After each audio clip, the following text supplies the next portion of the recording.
नमस्कार, आप देख रहे हैं पंकज न्यूज और मैं हूं आपके साथ कंचन। अगर हम अफ्रीका के जंगलों में पैदा होते, वहां दूर दूर तक कोई वेदादी शास्त्रों का नाम लेवा भी नहीं होता, तो क्या हम वेद कथा इतने पवित्र भाव से सुन पाते? विश्व शांति आदि के यज्ञों में आहुतियां दे सकते हैं। ईश्वर की कृपा से सृष्टि के प्रारंभ में हमारे 4 ऋषियों को 4 वेदों का पावन ज्ञान प्राप्त हुआ और श्रुति परंपरा से हम तक आया। यदि अभी भी हम अपनी संतान को वैदिक धर्म से नहीं जोड़ेंगे तो फिर कब जोड़ेंगे? क्या हमें ईश्वर, उसकी न्याय व्यवस्था पर, वैदिक सिद्धांतों पर विश्वास नहीं है? उक्त विचार नर्मदापुरम से आए हुए अंतर्राष्ट्रीय वैदिक प्रवक्ता आचार्य श्री आनंद पुरुषार्थी जी ने राठौर धर्मशाला में आर्य समाज के वेद प्रचार महोत्सव के समापन के अवसर पर व्यक्त किया। आचार्य जी ने बड़ी संख्या में आए हुए यजमान दंपतियों से संकल्प दिलवाया कि वे प्रतिदिन संध्या उपासना ध्यान करेंगे और अपनी संतानों को संस्कारित करेंगे, अपने घर में अग्निहोत्र और वेदों का स्वाध्याय करेंगे।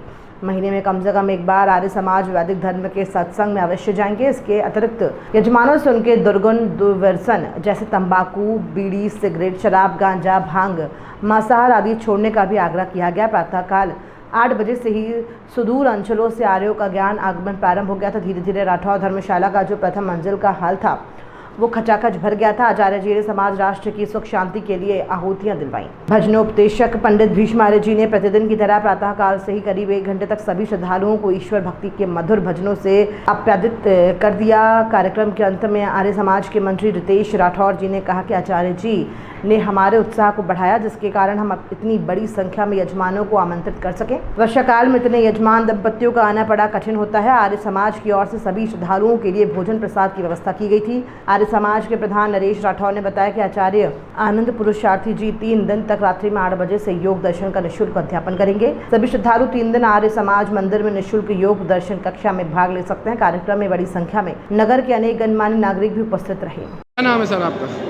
आर्य रितेश राठौर, मंत्री आर्य समाज सीहोर। ये कार्यक्रम हुआ कितने दिनों से चल रहा है और क्या क्या विशेषता रही है इसकी? यह आर्य समाज का जो है निरंतर चलने वाला, प्रति वर्ष होने वाला वेद प्रचार सप्ताह का कार्यक्रम है, जिसे हम आर्य समाज के माध्यम से प्रति वर्ष मनाते हैं, जिसमें लगभग 6 से 7 दिन जो है किसी विद्वान को बुलाकर हम वेद प्रचार के माध्यम से सनातन धर्म का प्रचार प्रसार करते हैं। इस समय जो है सीहोर में इस कार्यक्रम के अंतर्गत वेदों की अमृत कथा शीर्षक से हमने आचार्य आनंद पुरुषार्थी, जो कि नर्मदापुरम गुरुकुल के आचार्य हैं, को आमंत्रित किया है। इसके अतिरिक्त देश के प्रसिद्ध भजनोपदेशक भीष्म जी आर्य, जो कि बिजनौर उत्तर प्रदेश से हैं, उनको भी हमने आमंत्रित किया है। आप निरंतर जो है 6 दिन से प्रचार प्रसार कर रहे हैं सनातन धर्म का, विभिन्न शिक्षण संस्थानों में, जेल में, बड़े बड़े कॉलेजों में, और प्रतिदिन प्रातः सायं आर्य समाज के सभागृह में जो है ये कार्यक्रम चला है। आज जो है राठौर धर्मशाला में इस कार्यक्रम को अंतिम दिन आयोजित किया जा रहा है। क्या नाम है सर आपका?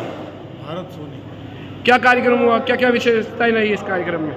आर्य समाज का कार्यक्रम है। इसमें 26 हवन कुंड और 102 जोड़ों ने राष्ट्र के शांति खुशहाली के लिए यज्ञ किया और हमारी वैदिक सनातन परंपराएं हमारे देश को परम वैभव तक पहुंचाएं, ऐसा संकल्प किया। क्या नाम है सर आपका? राजेंद्र राठौर। ये कार्यक्रम हुआ कितने दिन का हुआ और ये 1 सप्ताह का कार्यक्रम था, आज इसका समापन है। तो क्या क्या विशेषता रही इस कार्यक्रम में? ये 6 दिन तक को जो है सुबह 8 से 10 प्रवचन चले, सुबह हवन भी हुआ और रात को भी 8 से 10 प्रवचन हुए। धर्मेंद्र शास्त्री। क्या क्या रही है इसमें विशेषताएं, क्या क्या रही है यज्ञ में? इसमें जो संसार का सर्वश्रेष्ठ कर्म यज्ञ है उसको ज़्यादा महत्व दिया है। यज्ञ प्रतिदिन यज्ञ किया गया है और साथ में जो हमारे धर्म ग्रंथ हैं, जो शायद हमारे सभी हिंदू भाइयों को नहीं पता कि हमारे धर्म ग्रंथ क्या है। हमारे गौरव में इतिहासों को बताते रहते हैं, लेकिन हमारे धर्म ग्रंथ है 4 वेद, जो सृष्टि के आरंभ में दिए गए थे, जो ऋग्वेद, यजुर्वेद, सामवेद, अथर्ववेद, ये 4 ऋषियों के अंतःकरण में ईश्वर के द्वारा प्रदान किए गए थे।